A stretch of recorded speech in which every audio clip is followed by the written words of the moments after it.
Olá pessoal, mais uma vez, avançamos então, agora a nossa aula é sobre o delito de constrangimento ilegal, tá? E o que é o delito de constrangimento ilegal, turma? Vamos lá no artigo 146 caput, fazer uma breve leitura desse tipo penal, que diz o seguinte: constranger alguém mediante violência ou grave ameaça, ou depois de lhe haver reduzido por qualquer outro meio a capacidade de resistência, a não fazer o que a lei permite ou a fazer o que ela não manda.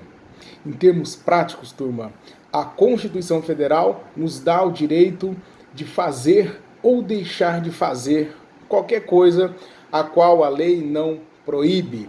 Então eu tenho o direito de frequentar uma escola, tenho o direito de frequentar um parque, um cinema, de comprar no comércio, enfim, eu tenho o direito de fazer qualquer coisa que a lei não me proíbe. Os senhores sabem muito bem o princípio da legalidade, não é?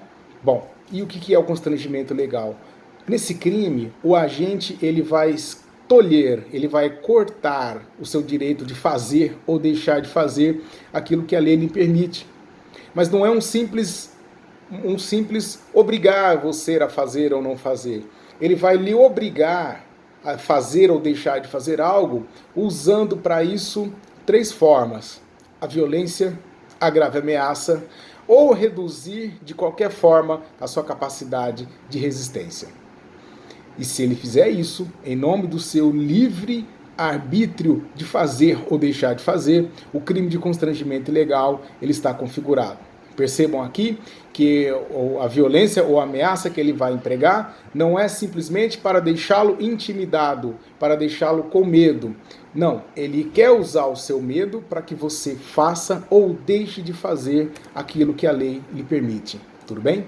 Então lá na introdução vocês vão tomar a seguinte nota. Introdução.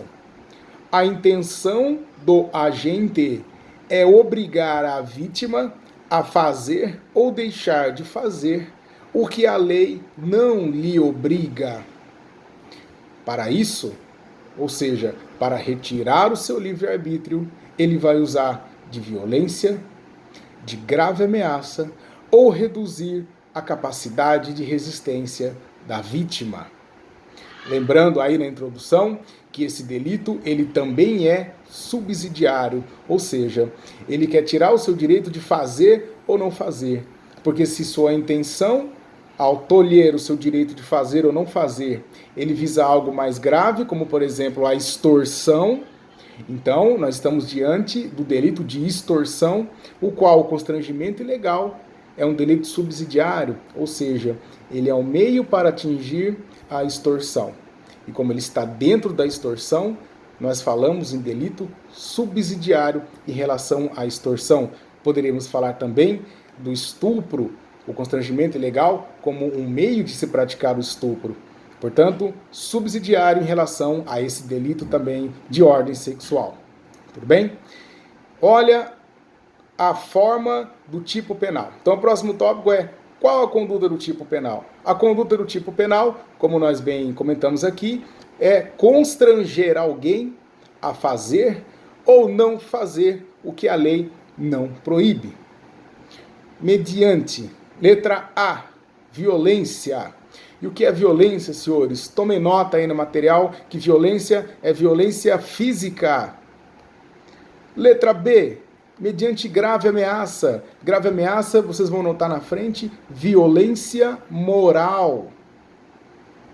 E na letra C, quando diz lhe reduzir a capacidade de resistência, os senhores vão anotar a expressão chamada violência imprópria. E o que é a violência imprópria? É uma forma de violência, ela é diversa da violência própria ou violência explícita, em que o agente vai partir para a agressão, seja aos socos, aos pontapés, que é a violência física. Nesse caso não, é uma outra forma subreptícia de violência. O que significa diminuir a capacidade de resistência? Diminuir a capacidade de resistência, vocês podem tomar como exemplo, colocar sonífero na bebida da vítima para que ela adormeça e aí adormecendo, ela deixa de fazer o que ela tem o direito de fazer. Por exemplo, um pai ou um namorado em relação à sua namorada, um pai em relação à sua filha, ou o marido em relação à sua esposa, ou vice-versa, que não quer que a sua filha, por exemplo, participe de um concurso de beleza, de um desfile, ou não quer que a sua esposa frequente a faculdade, porque a faculdade, segundo dizem por aí, é um antro da perdição. E então a esposa, antes de sair de casa, ele vai tomar aí uma água, e essa água já está batizada com algum sonífero. Esse sonífero vai diminuir a capacidade de resistência da vítima. E aí ela deixa de fazer o que ela tem o direito de fazer. Que direito é esse? O direito de frequentar uma faculdade. Todo mundo tem, sendo casado, sendo solteiro, não interessa. Esse tipo de conduta configura constrangimento ilegal na modalidade de violência imprópria. E a violência imprópria, para ser repetitivo, ela significa diminuir a capacidade de resistência da vítima. Outro exemplo de diminuição da capacidade de resistência da vítima será trancá-la em um banheiro. Trancar a vítima em um banheiro para que ela não faça aquilo que a lei lhe permite fazer. Também configura constrangimento ilegal. Tudo bem? Aí no material de vocês eu trouxe algumas hipóteses de constrangimento ilegal bem interessantes. Eu vou ler uma a uma e os senhores vão acompanhando por aí. Olha as hipóteses, senhores. Os senhores provavelmente já tenham vivido sobre isso, já tenham passado sobre essa situação, como obrigar alguém a ingerir bebida alcoólica. Quando eu obrigo alguém a ingerir bebida alcoólica, eu estou simplesmente obrigando alguém e não estou praticando crime algum. Todavia, se eu obrigar essa pessoa a ingerir bebida alcoólica, me valendo de violência ou grave ameaça, aí então eu estou diante do delito de constrangimento ilegal.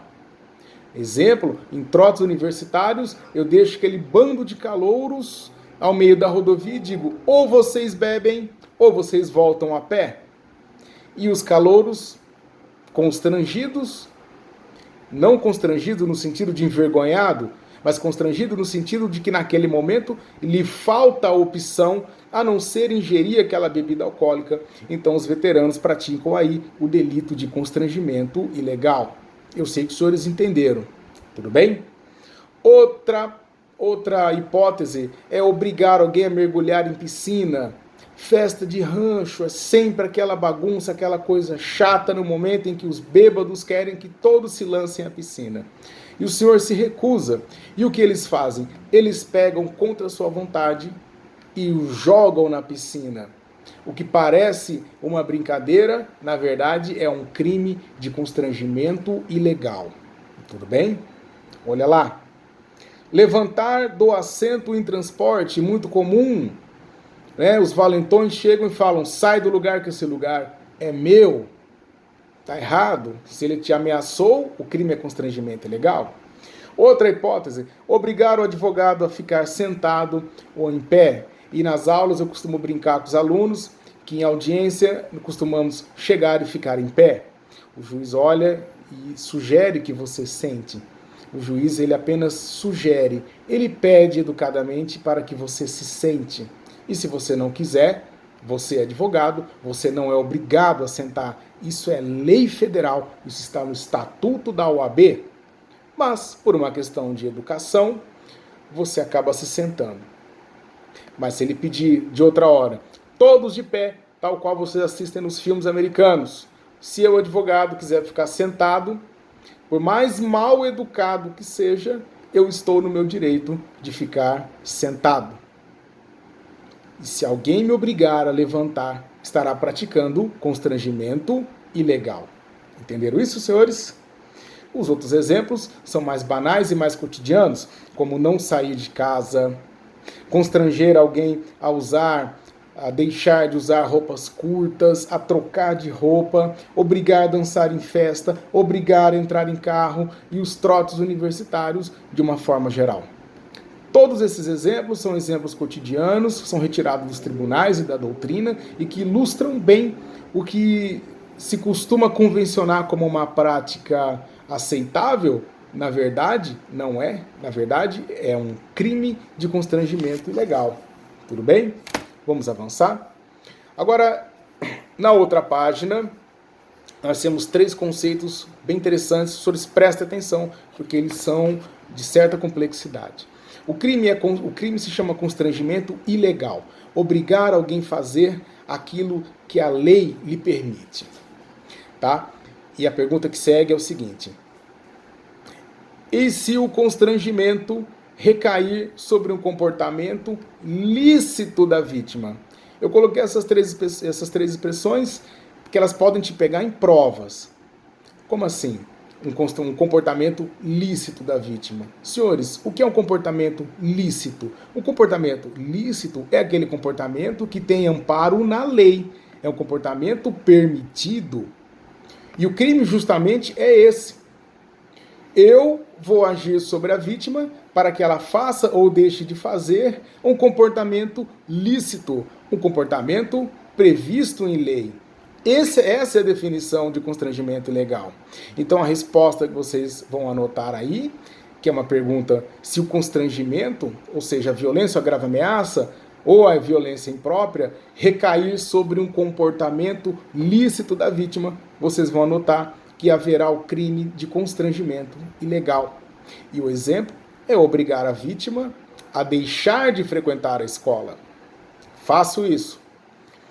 Agora, olha só a próxima questão, que interessante. A pergunta é: e se o constrangimento recair sobre um comportamento imoral da vítima? O que é um comportamento imoral? É o comportamento que ele não é aceito pela sociedade, todavia não é um comportamento ilícito. O exemplo clássico é a prostituição. Imagine os senhores dentro do seu lar tendo que viver com a escolha de um parente próximo, um filho, uma filha, uma irmã, sabe-se lá quem, da família, mas muito próximo de você, que resolve então se prostituir. Senhores sabem bem que a prostituição não é crime. Crime é se valer da prostituição alheia para enriquecer. E nessa situação, um pai de família se vê no caso em que a filha diz que vai sair de casa para se prostituir. E o pai, enfurecido e com toda razão, parte com violência para impedir que a filha saia de casa e com isso venha se prostituir. Esse ato de violência que impede a filha se prostituir configura, senhores, por incrível que pareça, o delito de constrangimento ilegal. Isso porque o delito é constrangimento ilegal e não constrangimento imoral. Tudo bem, senhores? O crime está configurado. Por fim, tem uma derradeira pergunta para tirar essa dúvida, que é assim: e se o constrangimento recair sobre um comportamento ilícito da vítima? E o que é um comportamento ilícito? É um comportamento que não tem amparo na lei. Então, o meu filho diz que ele vai trazer armas e drogas para dentro de casa. Em contrapartida, para evitar esse comportamento, eu lhe recebo a socos e pontapés, dizendo que se ele sair de casa, eu vou lhe dar uma surra ainda maior. Senhores, subsiste o delito? Não. E por que não subsiste o delito? Porque o crime é justamente usar da violência ou da grave ameaça para tolher, para cortar o direito da vítima fazer aquilo que a lei lhe permite. E nesse caso, a lei não permite ninguém, salvo as exceções legais, a trazer armas para dentro de casa, tampouco drogas. Ninguém, o seu filho, o seu irmão, o seu pai, não tem o direito de trazer armas e drogas para dentro de casa. Contrapartida, você tem o direito de usar a violência ou da grave ameaça para impedir que alguém, sobre a sua responsabilidade, entre no mundo do crime. E aí você estará praticando a figura chamada constrangimento legal. E o constrangimento legal é uma figura atípica. Claro, cuidado, que os excessos no direito penal sempre são punidos. Então nós vamos ver casos de mãe que acorrentam filhos em casa para que eles não saiam para usar drogas. Analisando o caso concreto, se o julgador perceber que foi um ato de desespero, de falta de preparo da mãe, de falta de alternativas diante do caso concreto, o fato será atípico. Condutas mais brutas, condutas mais severas de quem tinha condições de escolher outros comportamentos, evidentemente irá responder pelo excesso. Mas no plano da moderação, esse tipo de conduta não é crime. Tudo bem, senhores? Anotaram? Então vocês vão tomar como nota, na terceira e última pergunta, que nesse caso não há crime. E o exemplo é constranger o filho a não usar drogas. Legal? Pegaram isso? Olha agora um outro conceito complicado. Eu falei para vocês de licitude, ilicitude, imoralidade. Agora eu vou trazer uma outra expressão que nos traz confusão, chamado legitimidade.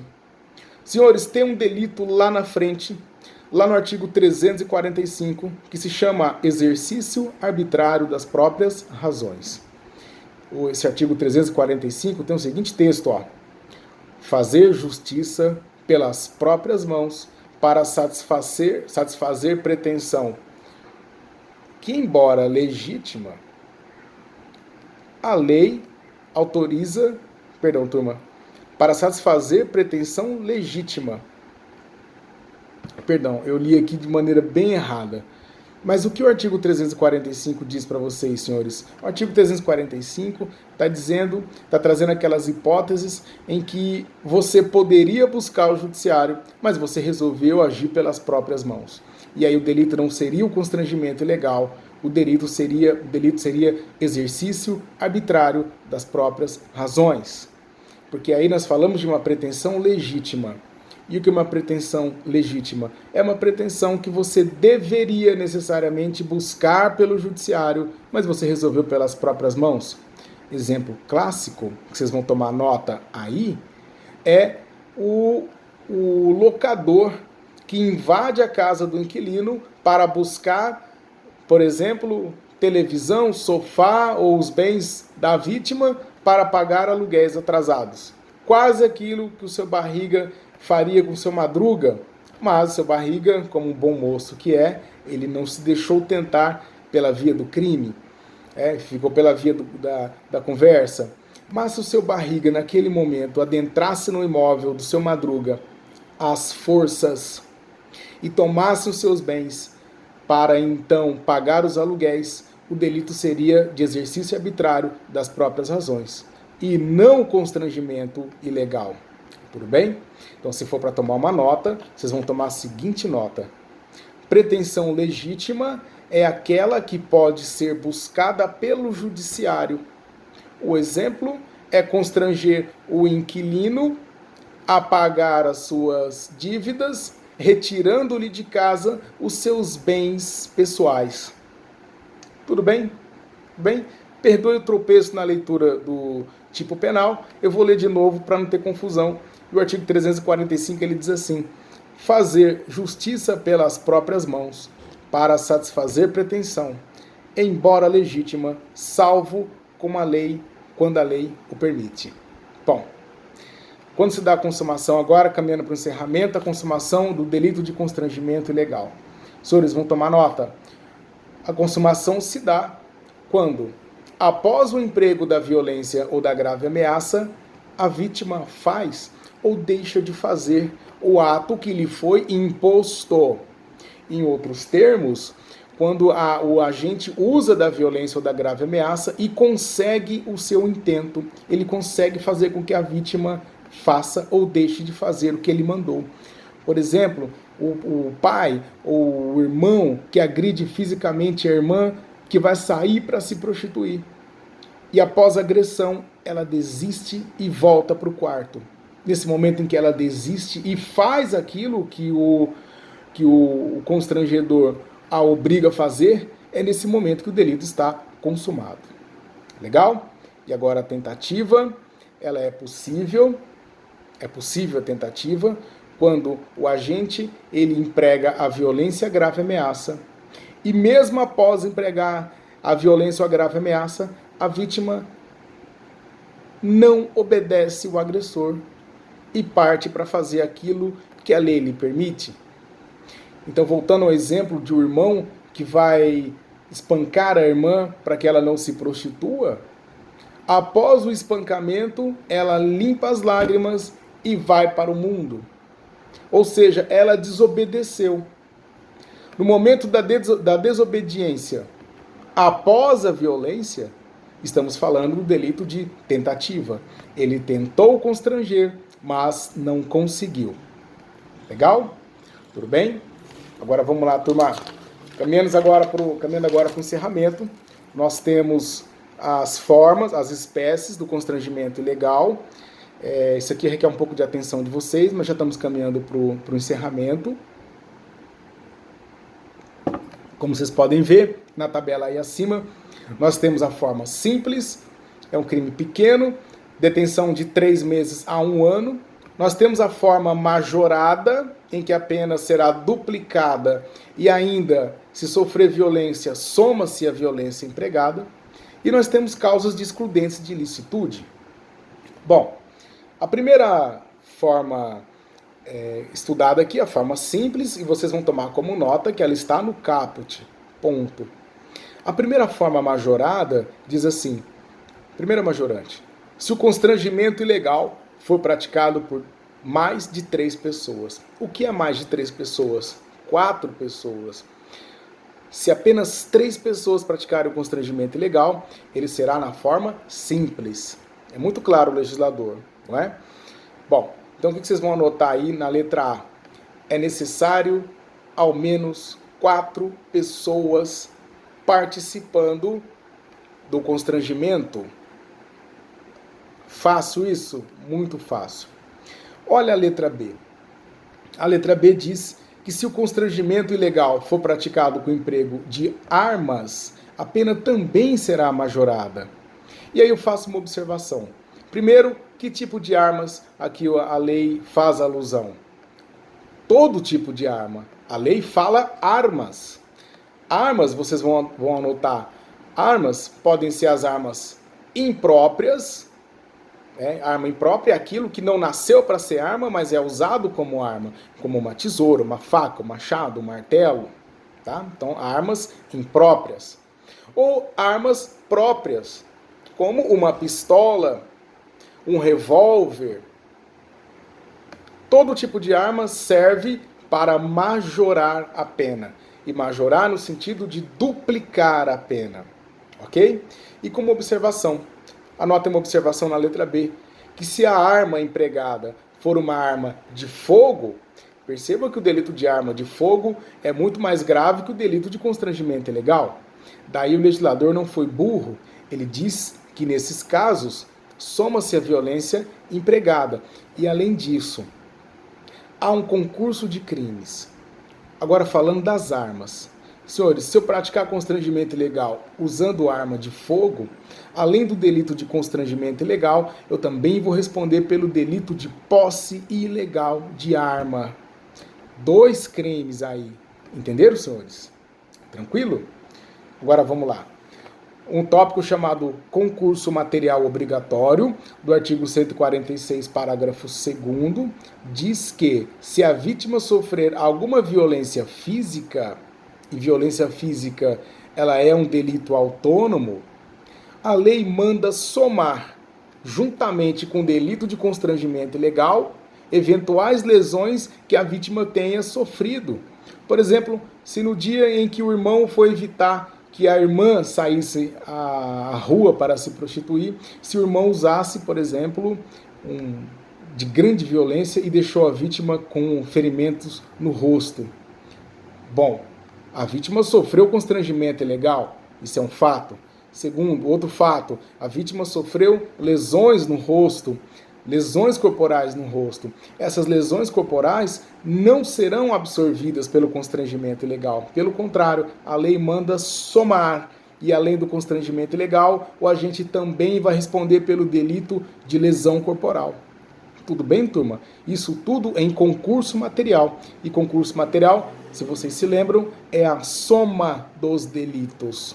Legal? Pegaram isso? Agora vamos falar das excludentes de ilicitude. São hipóteses que você vai agir e mesmo você praticando um fato típico, esse fato típico ele é jurídico, ele é lícito. E a lei pontua duas figuras, senhores. A primeira figura é chamada intervenção médica ou cirúrgica em iminente risco de vida. E aqui vocês vão se lembrar das hipóteses e com todo respeito a todas as religiões, principalmente a religião dos testemunhas de Jeová. Eu tenho grandes amigos que são testemunhas de Jeová, mas eu gosto de citar esse exemplo porque é um exemplo que os tribunais costumeiramente enfrentam.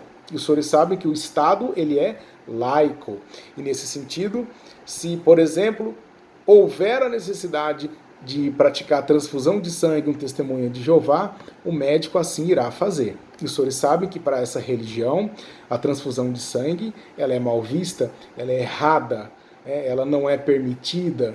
Todavia, um médico numa situação como essa, ele sequer pede autorização da vítima ou do interessado. Ele vai, porque ele jurou isso, salvar a vítima, ele vai efetuar a transfusão de sangue, ainda que seja contra a vontade da vítima.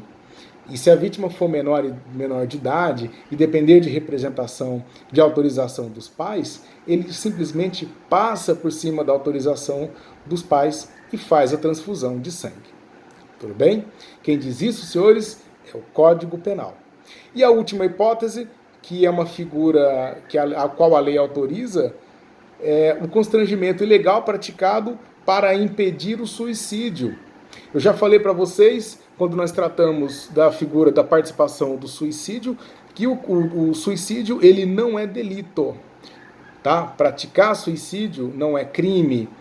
Isso não significa que você tenha o pleno direito sobre a sua vida. Eu já disse para vocês outras vezes que a vida ela não é sua apenas. A vida ela pertence a um corpo social. A sua vida ela é importante para nós. Ela deve ser preservada por todos nós, ainda que não vale a pena ser vivida, ainda que você seja um mala, não importa. Diante de uma tentativa de suicídio, de uma prática de suicídio, eu estou autorizado a usar da violência ou da grave ameaça para impedir aquele suicídio, e isso não vai configurar constrangimento ilegal, porque a vítima não tem o direito de tirar a própria vida, não obstante isso não seja crime. Tudo bem? Legal? Encerramos aqui, senhores, o constrangimento legal. Eu deixei aqui ditado de forma que os senhores possam ver e rever essas imagens, tomar suas anotações. Obrigado mais uma vez. E agora a próxima aula será sobre sequestro. Até daqui a pouco.